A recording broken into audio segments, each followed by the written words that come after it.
Good morning. Good morning. It's a wonderful Hello. Friday in the world of Hello and good Bitcoin and morning. crypto. We are feeling the effects of a post 420 world this year. Yeah. Interesting things going on. I wonder what's less productive, actual 420 day or the day after. That's a really good question. It's funny. Depending on what you do and what business you're in, effectively, these things are like we talked about yesterday. The people in the weed business, it was a Super Bowl, and I know that my very close friend of many, many years has worked his way into the management structure at this one dispensary up in the state of Maryland. And the one thing that he does better than everybody else, because I got to tell you, I'm not the sharpest knife in the drawer, and to be fair, neither is he. We're just regular guys, and we didn't invent Tesla, or we didn't we didn't found Microsoft or do anything like globally altering. But man, this guy's name is Ron. He gets it. He understands that you don't have to be the sharpest knife in the drawer from one day to the next. All you got to do is show up. That's the one thing he does better than everybody else. And he, by virtue of the fact that he became reliable and dependable and would show up and didn't make excuses for why he couldn't be there because he maybe didn't feel good that day, or maybe like this morning I got up on the wrong side of the bed or something to that effect. And now he's almost the freaking manager. Like I can almost put on my Karen wig and go in and say, "I'd like to speak to the manager, please," and it would be him showing up. And I think that to me that's a great real life story about how people are able to just plow through and achieve things that others just flat out believe aren't possible. To me, it's It's a good awesome. analogy. It's a good analogy to what we do in Bitcoin and crypto. I mean, you just have to do it, right? You just have to show up. You have to, and people, when Bitcoin gets to 150,000, people say, "Well, you're lucky," and what they don't understand is Oh, the amount of time and effort and energy it does take to build the conviction to hold this asset through the storms that come. And a week in crypto feels like a year, right? And so there's a lot to be said for just doing it, just showing up, learning it. And then what happens after you learn it is you have to learn a whole bunch of other stuff, right? But what happens, like we talk about macro a lot, and all that does is build my conviction even further, right? Because then when I first got into Bitcoin, I looked at it as real estate, right? Because that's my background. I was like, this is digital real estate that I can own. Nobody can take it from me. It's mine. I don't know what's going to be built on top of it, but I know it's valuable, right? And so as you go down the rabbit hole, you learn about liquidity and the way markets function, and all it does is it circles you back around to your original thought that this is the asset that I need to hold. But it's not easy to do.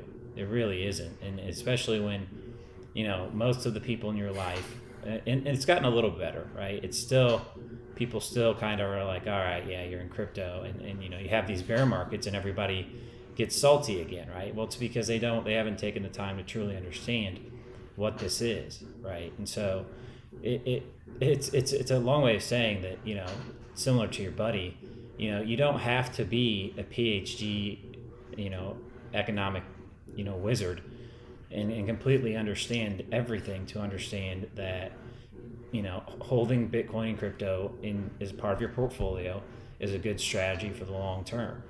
So great. I think that was a good analogy. I want to share a couple other thoughts, things that happen when you start the journey. Along the way, if anything, what you learn, whether you like it or not, you end up learning a couple things, and there's a fundamental aspect to this, a fundamental layer of education that happens as you learn about human behavior. And what's happened to me over the last decade is that I've heard I can reference in the past where people, very wealthy, very smart, very skilled market participants would tell me that Hey, at the end of the day, like at the root layer here, this is trading is all about, in the trading context in the hedge fund world, is that trading was all about emotion. And I didn't know what that meant the first 500 times I heard it in, those first couple of years. But whether I liked it or not, what I was learning was to see what was on the other side of human emotion as it worked its way through the system, the human body and out into the world. And it's the price action is often an expression of what people feel, whether forget about what they say. People will tell you, they'll talk their book. It's another saying. I'm talking about the things that I own and how well I'm doing, or how, what I'm trading.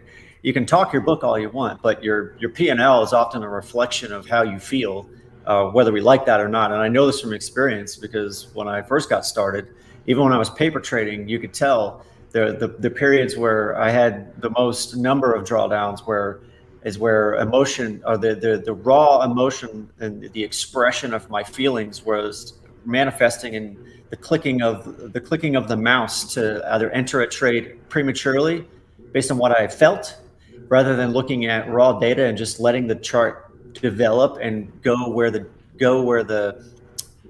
chart told me to go.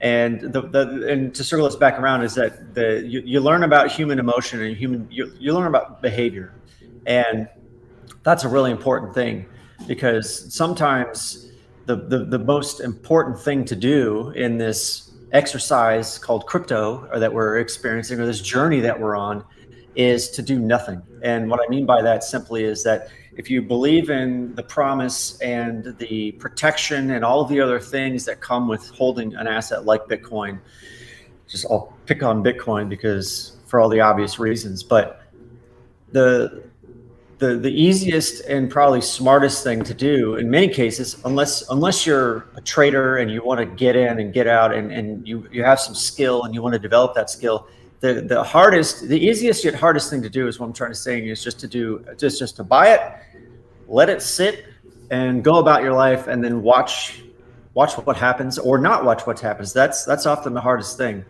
And the last thing I wanted to share, is this. So human behavior and watching it play out. And the other thing is I don't know too many people that come out of the womb as macroeconomic experts or strategists.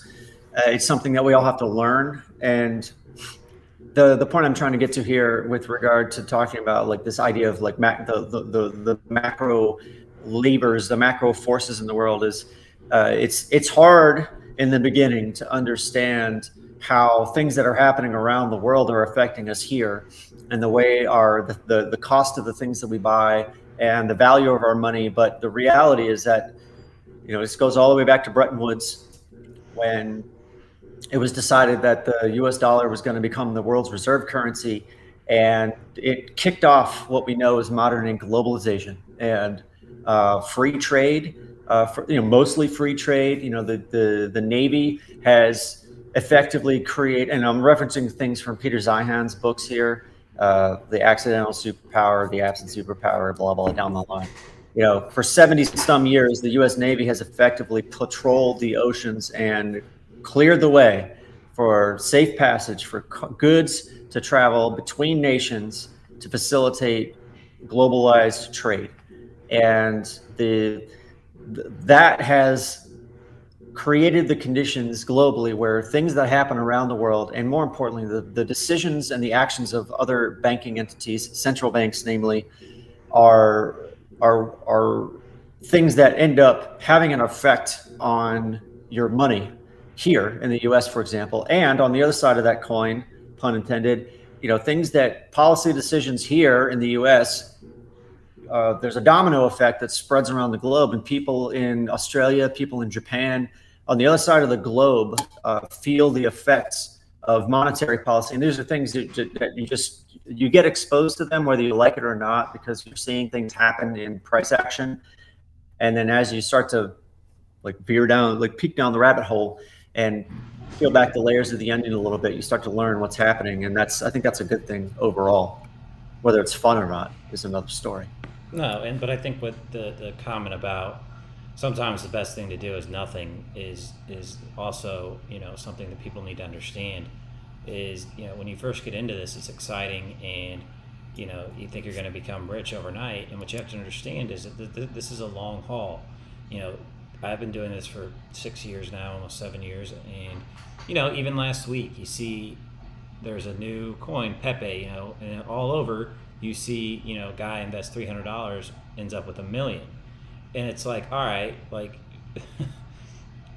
what that does happen in this industry, all right. But what the truth is a lot of people end up chasing that, and they end up losing money, right? And so, even if you want to, what happens is you get bored, right? It's just human nature. You get bored.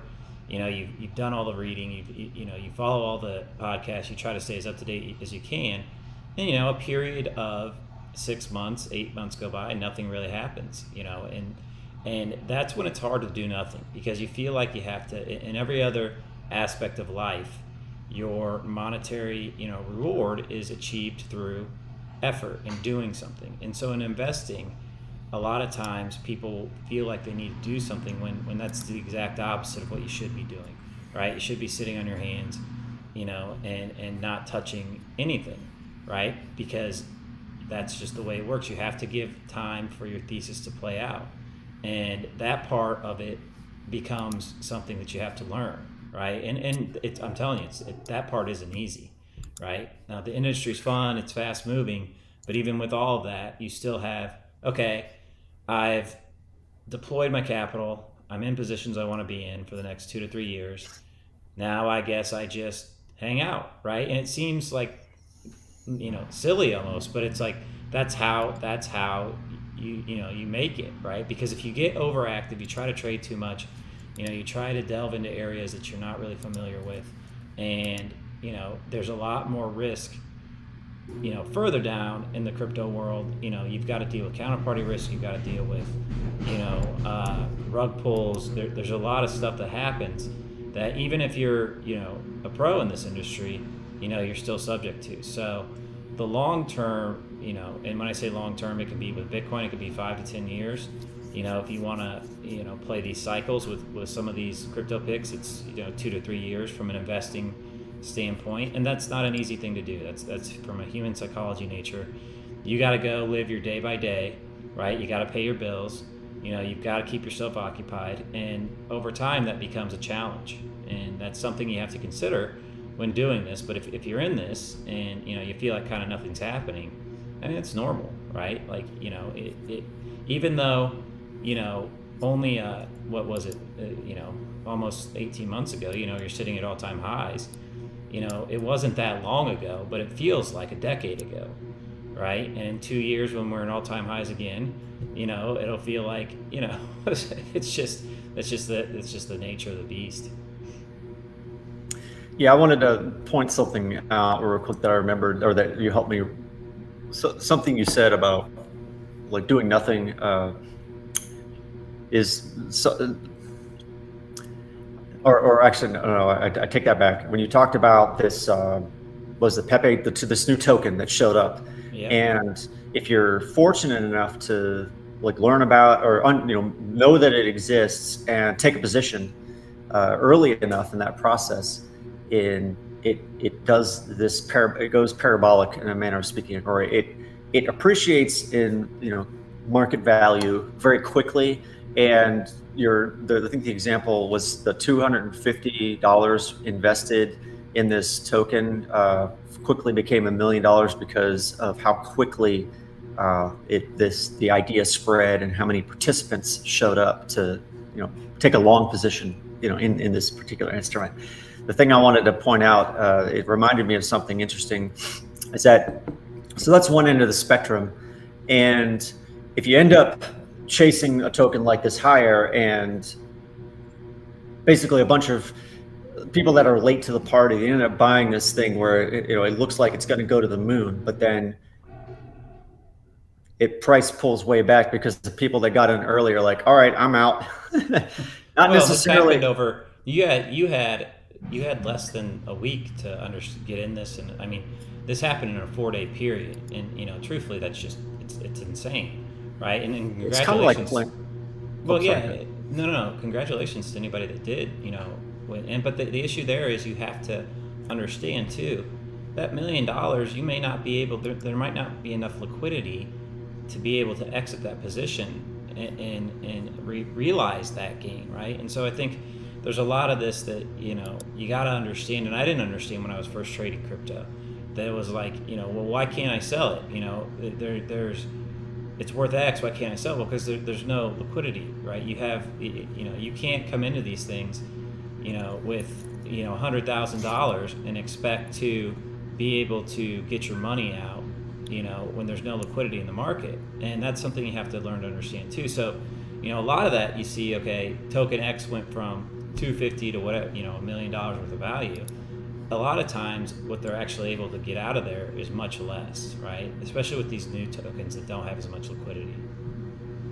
Yeah, that's a really good point, and I think it's it's everything, quite frankly. If you're the thing we don't think about earlier on in the journey is that every time that we buy, there's two things. One is every time that we're buying something, that means there's somebody that's willing to sell it to us, and that's one like really important thing to consider.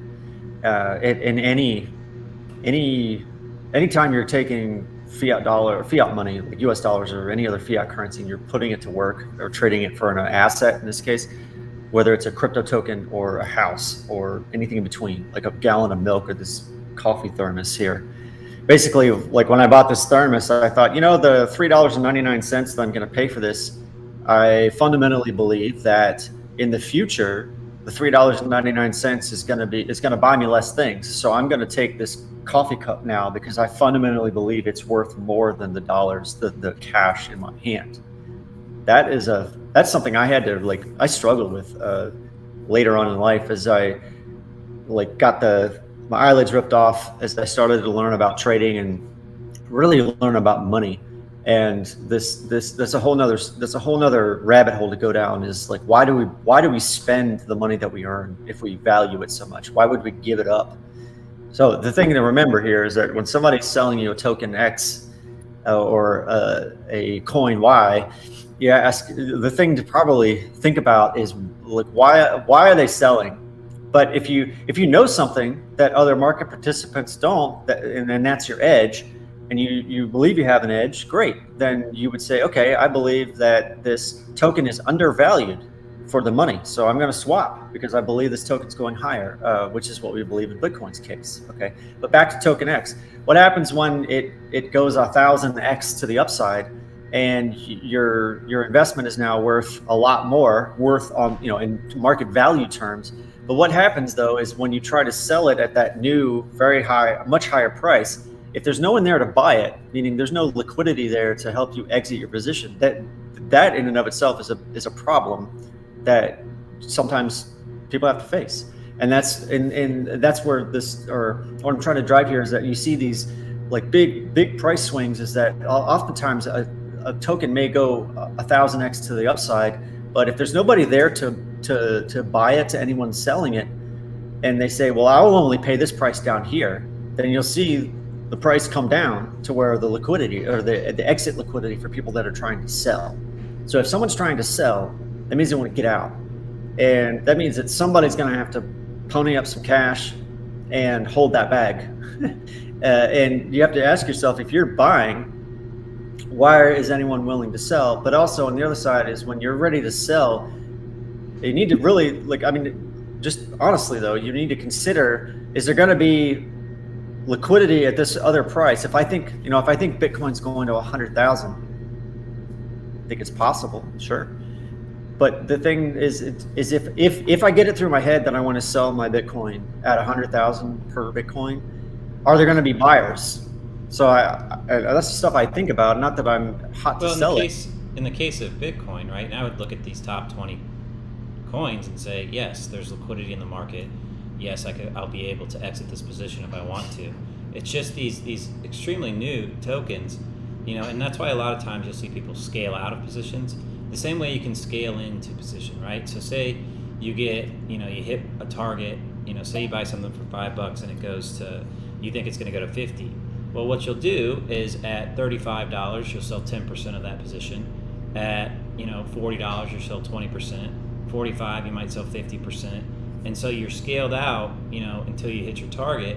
And that's a nice method to use, right? And I've had to learn this too, because what I've done in the past is I think, Chainlink's going to go to $50. All right, so then you sit there and you wait for $50. It never comes. Now, in this case, it did, but you wait for a number when the whole time what you should have been doing is reducing your position, because you're up on this position so much, and scaling out of the position and getting back to cash or Bitcoin or whatever you want to denominate your crypto portfolio in. And that's a nice strategy to use with some of this stuff too. But typically these markets have matured enough to where there is liquidity. In the past, that could have been a big issue, and with some of these newer tokens, it is. And so that doesn't mean you can't get out of it, at all. But say you've got a position and you've got, say, I don't know how many Pepe it would take to get to $1 million, right? But say you've got 3 million Pepe, right? Well, you've got to find a buyer for those 3 million tokens, right? And it's one of those things where there might not be, right, in some of these cases where these tokens are new. So it's just something to consider. Yeah, the last point is just that when you look at for example, you look at the CoinGecko website and you see crypto prices by market cap.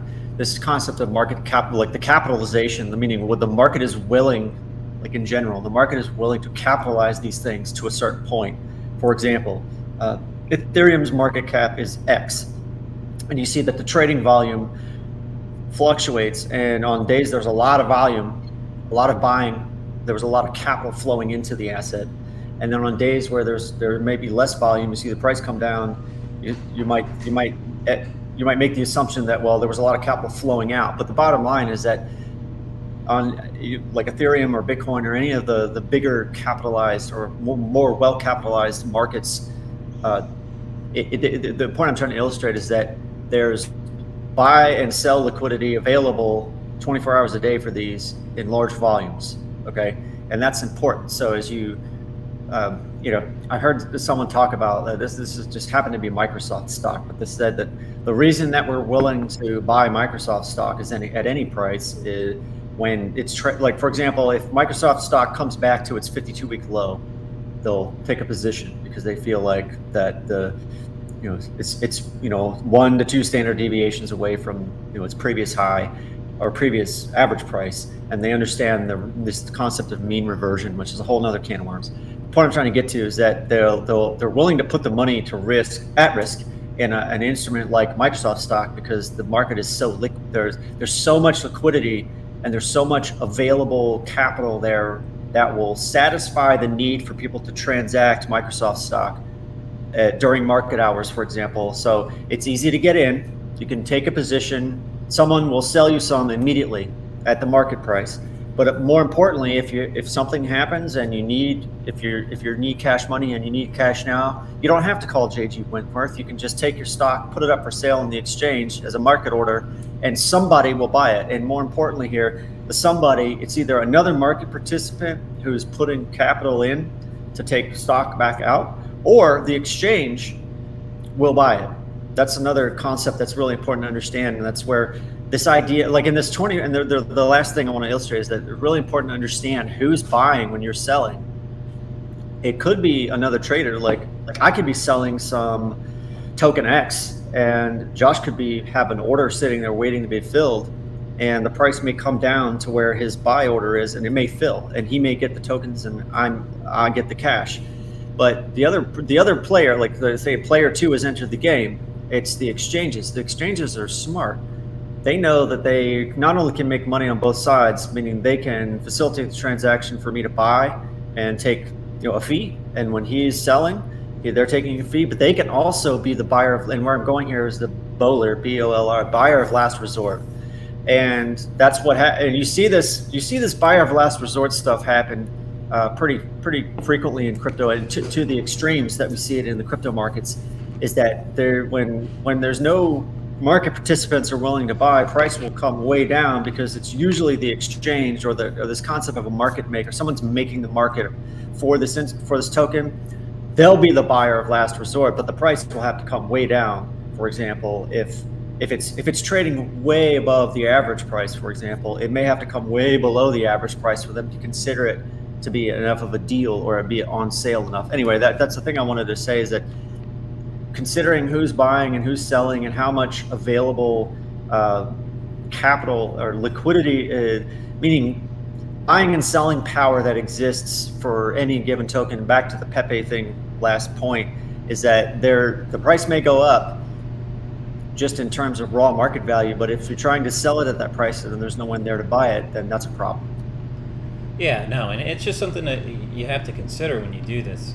And as you get into this too, and you can see on a lot of these altcoin charts over time, you'll have something run up to $4 or $5, and then you'll get a bear market, and it'll go all the way back down, and it'll say, let's just say it stays at 40 cents for a year, and what you're seeing there is these market makers, some of the time, accumulating these positions to eventually sell as the price goes higher. So there's a concept called Wyckoff trading or Wyckoff distribution, and basically what that talks about is these market makers, and I think it's called the market man, this idea of this invisible guy who is and there's patterns that play out when these market makers do this. So something to research and look at. I don't particularly use it. There are people that do, that say they it really works, but it's just another tool to kind of research and look at. Yeah, I enjoy looking at like when I'm scanning like research or doing basic research, looking at charts that other people write, and the idea is that someone other than me, outside of my own head, will have a perspective on what's happening in the market, like the TED Talks macro guy or Rect Capital or any of the others, like the Raoul Pauls showing liquidity, talking about liquidity or something like that. And what I'm trying to say is that occasionally I see these market the people with an opinion and then have some experience in markets will show the Wyckoff distribution. And I think it's interesting to look at periodically to not only to remind me that it exists, and that people, more importantly, is that it's probably a safe bet to say that there are a statistically significant number of people that use this analysis and helps inform their decision making around the action that they're taking in the market. So it's worth considering, if for no other reason, that other people are doing it. And like the saying is, if like when I read the Turtle Trader book, it says when the 50 MA crosses the 200 MA to the upside, you buy. And like, why would I do that? And like, well, that's what everyone else is doing. So, and when the 50 crosses the 200 MA to the downside, you sell. And that's literally how people were trading and maybe I'll argue that the Turtle Trader concept, which is a good book, by the way, that concept is people still do this today. They base their whole trading plan around looking at moving averages and playing the law of averages. Is that anytime the 50 has been below the 200, it means that market sentiment was bearish, and that the second that it crosses over, that means that on the shorter time frame the average price is higher than it was on the longer time frame. That means that people are starting to put money back into the instrument, and that's the time for you as a trader. Who, remember, as an individual trader, your influence is nil. There's no you and I buying stuff and things in market terms has no effect at all. I will say, but the only difference there is Bitcoin over time, people buying and moving to cold storage. You reduce the available supply to an extent. That's a really important factor to consider as well. And the difference there, I think the important distinction that you're illustrating or bringing to the forefront is that the stocks can be supply manipulated. Their supply of available stock to trade on the open markets can be manipulated very easily and without any concern for anyone who's participating in the market. Okay, it's very, the risk is high that this can happen, and there's no consideration for anyone else but the people that are the very small number of people that are making the decision around like how the supply is controlled. Now, on the other side of the universe, in that example, is a fixed supply asset that's digitally and mathematically provably scarce. That's a whole nother can of worms, and it's a good thing for people like us, because we know with absolute certainty, guaranteed by the laws of physics and the rules of mathematics, which we as humans cannot change. And I don't care what anybody says, 2 + 2 = 4. Okay, and the most important thing here is this: the application of cryptography in the Bitcoin world, in this context of Bitcoin, is really the juice, in my opinion. It's what makes all of this work. Is that because we're relying on fundamental universal concepts of math, we can prove that the asset is scarce to a point in time. We know exactly how much there's going to be and when. When companies issue shares of stock, you don't know. You just don't. And the worst part about it is that you have to rely on human beings, which we're all human here, and we're, you know what that means. And when you're relying on people to tell you how much supply is available of a stock, you have to remember the incentive structure is not for them to make everyone else rich and benefit financially. It's for them to benefit financially. And I'm not saying that to be negative. It's just real life. So. No. I mean, that's the big thing with Bitcoin. You don't have to trust anybody, right? Like that's the main point. That's the big idea, Eddie. The last thing I wanted to talk about. You sent me this video last night with Raoul Pal, and it's entitled "Why Liquidity Matters More Than Anything Else," and I would highly recommend people checking it out, watching it. They do some of the concepts right. Is if you're first getting into this, you're going to have to take your time and try to wrap your mind around it. But basically, what it all circles back to, Ted, and tell me if you want to own assets, you want to own hard assets, now as fast as you can, because at the end of the day, they're going to continue to debase the dollar. Doesn't mean the dollar's going anywhere, right? And what they said here that I thought was interesting is that there's a difference between monetary inflation and debasement, right? Like they're gonna debase the currency even further because they don't have a choice. At the end of the day, they have to do QE, right? And that's what it all comes back to, right? And when they do that, anything that's a hard fixed asset, like Bitcoin, there are some other cryptos that apply to this, housing, art, all these things are going to be the beneficiaries of the injection of more liquidity or capital into the system.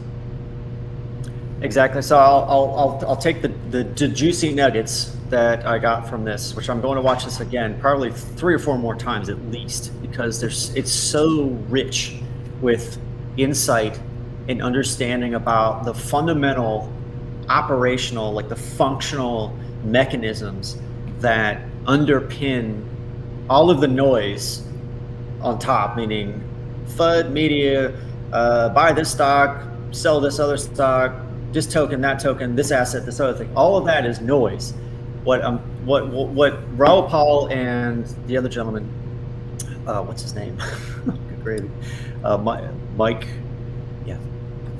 They're the cross-border capital guy. His name escapes me right now because I'm trying to do 2 things at once. But the thing that I wanted to point out is that what the bottom line here in this video that they talk about is that what we don't necessarily need to be concerned about is inflation. The inflation's the boogeyman that is paraded around in front of us because it makes for a great story, and people are scared of inflation. So if you want to keep everybody occupied, there's my conspiracy hat going on. If you want to keep everybody scared and afraid and distracted and basically paralyzed deer in headlights so they behave, is you parade around the thing that they're afraid of. And in this case, it's inflation. But what people don't understand is that it boils down to this: in the debt-based system, where the central banks are able to print money, there's this idea of the roll, and I'll tell you what the roll means in a second. Think of it this way: if you own a house and you have a mortgage, so you went into debt to buy this house, and you have a situation where you need to let's use the example every 3 years, 3.5 years. You'll know why in a second. Basically, if you have this house, you need to refinance your debt the debt you owe in every 3 years to stay solvent, okay, to stay afloat. What you don't care about when it comes time to refinance, what you don't care about is the interest rate. What you care about is the whether or not you're able to refinance or roll the debt over into a new loan with it meaning you're not interest rate sensitive. You'll pay any interest rate, because if you don't roll over the mortgage, in this case the loan, into a new loan, you're on the street, you're homeless. So Michael makes the example very well. And he said, think about this also for in the business world, in the corporations, they issue bonds and they borrow from the public, and they take on debt that they have to pay back. And the average maturity is about 5 years. So what you see is every 3.5 years or so, there's this rolling of this corporate debt at these large scales, talking globally here. And the system is that we're now in a debt-based system globally. And every 3.5 years or so, we're going through this, or every year, we're going through this roughly a third of the total, like 250 billion or 250 trillion, $350 trillion worth of corporate debt or globalized debt that has to be refinanced every year. So it's like 70 to 80 trillion dollars that has to get refinanced every year. And the bottom line is that more and more money is going to be printed by the central banks, who are buying up. They're the facilitators of this debt roll every year. And the fact of the matter is that they have more money into existence to be able to service, to create this debt roll thing. And at the end of the day, more money shows up in the system, and it doesn't necessarily cause prices to inflate. What it causes is monetary debasement, meaning that the dollars that are now available, they buy less. And the gist, and here's where I wanted to get to, is it said that the bottom line, as I understood it from watching this, was that in order to not just survive, but perhaps thrive in this world that we live in, moving forward, now that we understand how important liquidity is to the system and its ability to function, period, is that what you should be doing is getting what he called monetary hedges, not necessarily inflation hedges. And it boiled down to, because of debasement, is that gold, crypto in some form, and then technology. And the reasons were simply that gold has worked well. Gold is money. Like JP Morgan says, gold is money, everything else is credit. So crypto has proven itself to be really good at thriving in this environment. And then technology has outperformed. So the key point here is, forget about gold, crypto, and tech for a sec.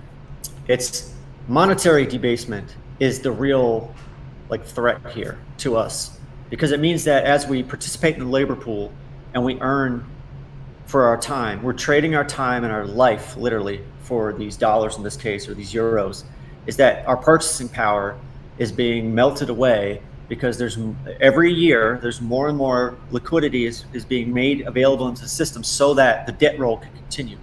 And if the debt roll doesn't happen, it gets incredibly ugly, and we effectively get thrown back into the Stone Age, fiscally speaking, and life gets really, really hard. And the message in the video was that central banks around the world are going to, at any cost, Mike's words, at any cost, they're going to prevent banking crises. They're going to facilitate lending, and they're going to accept any collateral. And he used chewing gum wrappers even in the video. It's like, it doesn't even matter. If you can present any collateral to the central bank, you'll get the money you need to stave off a financial crisis. And that's what I think we're going to see continuing. whether it doesn't matter what the headlines are right now today. What we're talking about is the fact that this is going to continue and it's like an iceberg, like, and or think of it this way: if you wanted to stop an iceberg, you saw the iceberg coming, and you rolled out into a boat, or you got a motorboat and you went out like a tugboat, and you start pushing on the iceberg. It doesn't matter how many tugboats you have out there, you're not stopping the iceberg coming this way. And that's what he was trying to say, is that this liquidity globally is going to keep coming into the system, because the alternative is collapse and chaos, and it makes life incredibly difficult. And that's the monetary debasement is the real threat there.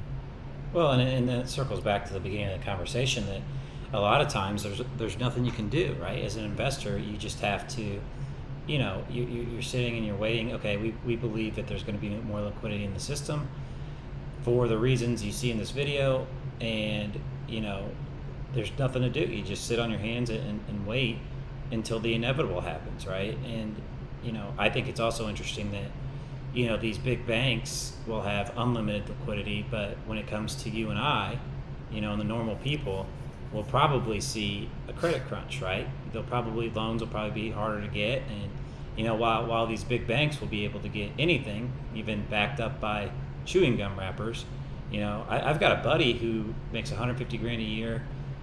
He's got a ton of stock. I won't say how much, but it's more than that.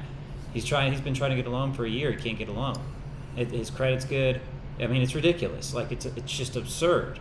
But and he's a Bitcoin guy, and it's going to be interesting to see how that aspect of it plays out. But as an individual, what can you do? Well, like we say, part of it is, if you're looking to protect your money from monetary debasement, you need to own these assets. And that's what it basically boils down to. And because monetary debasement is coming, it's happening. It's not. There's nothing on the horizon that would lead any of us to believe otherwise. Yeah, I think to like circle this back around and put a bow on it, the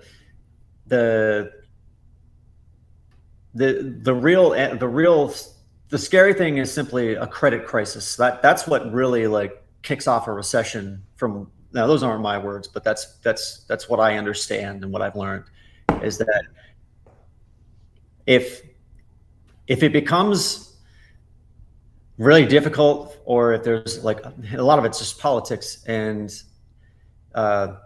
power grabbing and stonewalling in the administrations and the apparat, the people that are running these things, so to speak.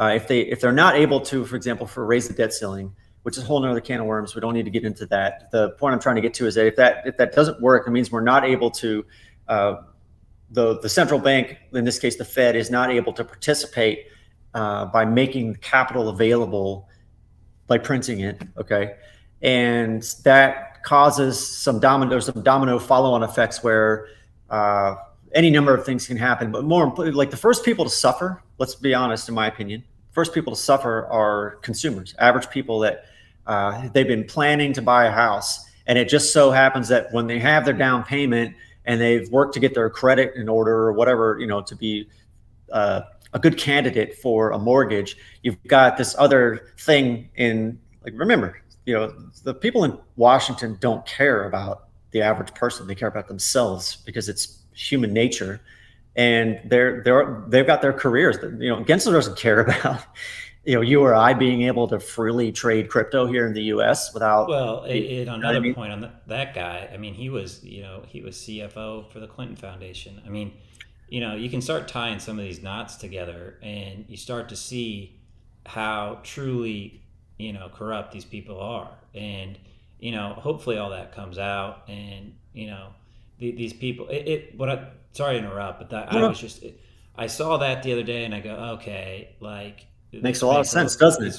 This all of a sudden makes a lot of sense. And you've got her coming out babbling on about how Bitcoin and crypto will destabilize nation states, and you start to see real quick who the enemy of crypto is. And they have and they're not necessarily, they're more than enemies to crypto, in my personal opinion. They're enemies to the average American's way of life, right? And you know, what's in their best interest is not what's in our best interest. And you know, you've got these people influencing, you know, people like Gary Gensler, who's not an elected official.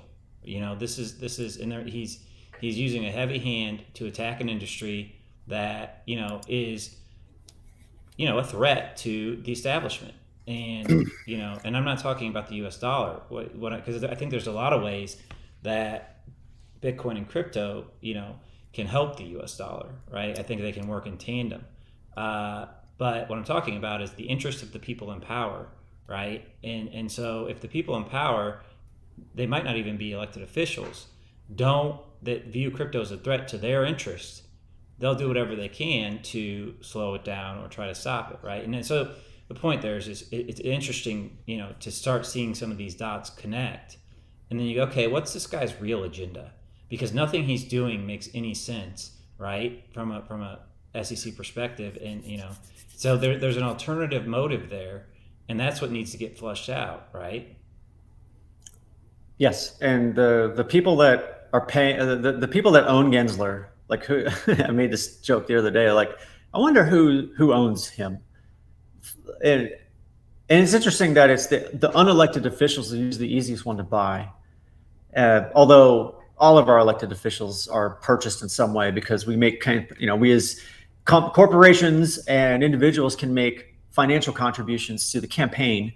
It's a fancy veiled way to say I'm gonna fund this particular person because they you know, don't get me started. But anyway, no. I mean, if he doesn't know what a security is, how is anybody else supposed to know, right? Like, and so I mean, but wait a minute, he worked for Goldman Sachs. Oh, I went to MIT too, but he's never owned or used. I went to MIT, but I haven't owned crypto or Bitcoin. But I also worked at Goldman Sachs. But I'm also trying to I'm trying to regulate through enforcement action instead of making it very clear, like what you can and can't do here in the and U.S. That's what we want. We want clear, understandable regulation, so you can get some of the bigger players to enter, because they're not going to enter until the rules are clear. And you know that nobody in crypto is you know, there are people that are saying, you know, we should be the Wild West, right? And the SEC shouldn't exist. And you know, there's arguments to be made for that, but that's not the world we live in. The world we live in, you know, we just want clear and established rules, so investors and companies can build in comfort, knowing that you're not going to get Coinbase. Meaning, 2 years ago they approved Coinbase to go public, and then they come out and issue them a Wells notice for selling. You know, it's absurd. And then so you get back to the point of what's his real agenda. Who's he working for? You know, like this kind of stuff all needs to be flushed out. But yeah, I interrupted you a while back. I apologize. I don't know if you remember. Oh, that's okay. I was just going to circle it up and wrap up.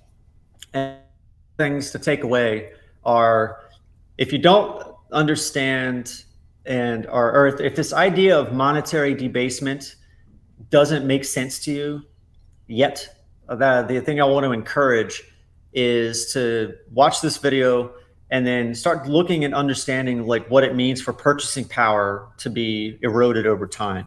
You can look at the charts, just get on Google, look for monetary debasement, purchasing power of the dollar, and look at how it's changed over time.